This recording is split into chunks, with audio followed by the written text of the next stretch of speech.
क्या बंगाल के सीएम शुभेंदु अधिकारी का जो भी करीबी हुआ उसकी हत्या हो गई? पिछले 13 साल का रिकॉर्ड तो कुछ ऐसा ही कह रहा है।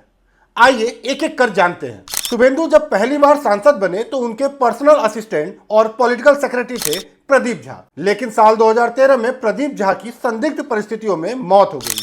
प्रदीप के दोनों फोन गायब थे और जिस तरह से बॉडी मिली थी वो कई सवाल खड़े कर रहे थे। प्रदीप की मां ने इसे मर्डर कहा था। इस मौत में आज तक किसी की भी गिरफ्तारी नहीं हुई। दूसरा केस साल 2018 में शुभेंदु के बॉडीगार्ड सुब्रत का मर्डर हो गया।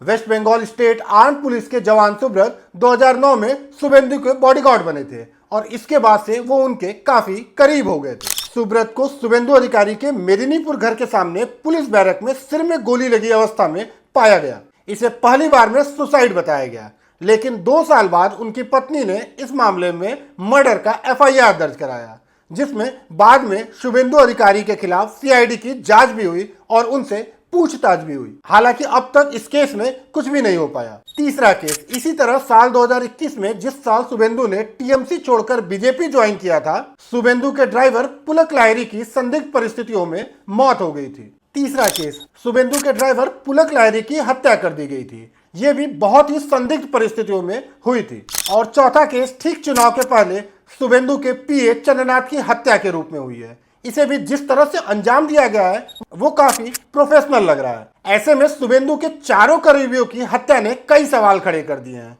यानी कि जो शुभेंदु से सटा वो समय के साथ साथ हट गया, यानी कि उसका मर्डर हो गया।